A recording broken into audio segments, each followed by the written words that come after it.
और चलिए इसी बीच एक और बड़ी खबर की ओर रुख कर लेते हैं। देहरादून से ही ये बड़ी खबर सामने आ रही है, जहां आपको बता दें कि अस्थायी कर्मचारियों को अब नियमित करने की तैयारी धामी सरकार कर रही है। धामी सरकार कर्मचारियों को नियमित करेगी। कैबिनेट में कट ऑफ डेट पर निर्णय होगा, जहां कर्मचारियों ने 10 साल की सेवा भी अब पूरी कर ली है। तो अस्थायी कर्मचारियों को नियमित किए जाने पर फैसला संभव है।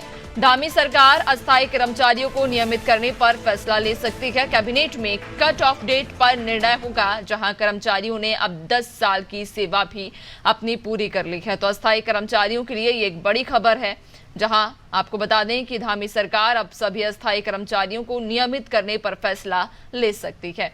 ज्यादा जानकारी लेंगे, सहयोगी सोनू लगातार हमारे साथ बने हुए हैं। सोनू, कहा जा रहा है कि धामी सरकार सभी अस्थायी कर्मचारियों को नियमित करने पर फैसला ले सकती है।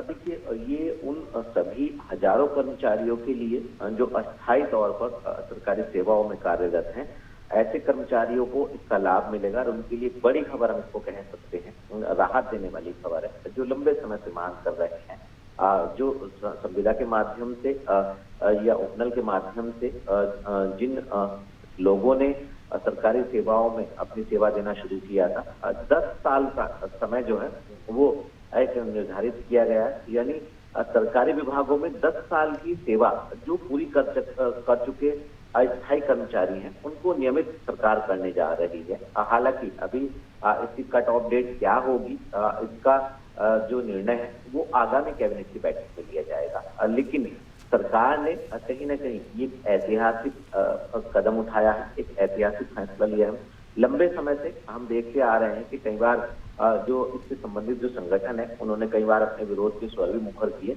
और अब सरकार ने नियमितीकरण का करने का जो है एक फैसला लिया है। तो हम ये कह सकते हैं कि तमाम ऐसे कर्मचारी हैं, तमाम ऐसे युवा हैं जो लंबे समय से सरकारी सेवाओं में हैं, लेकिन अब जब जिनको 10 साल का कार्य हो चुका है पूरा, उनके 10 साल के कार्यकाल के बाद अब उनकी जो उम्मीद है वो पूरी होने जा रही है, उनका जो सपना है वो साकार होने जा रहा है।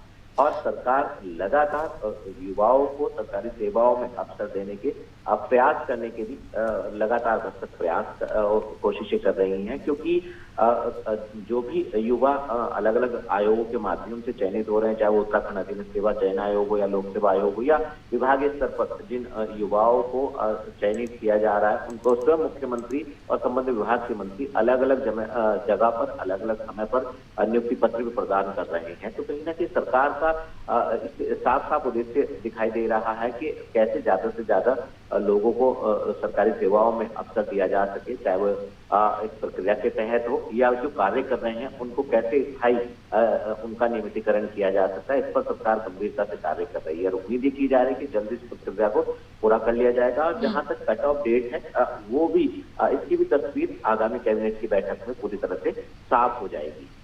बिल्कुल, यानी कि अब सभी उन अस्थायी कर्मचारियों के लिए एक बड़ी खुशखबरी के तौर पर यह खबर सामने निकल कर आ रही है कि सरकार जल्द ही अस्थायी कर्मचारियों को नियमित करने पर फैसला ले सकती है। बहुत शुक्रिया आपका, बने रहिएगा और भी आगे अपडेट्स लेंगे।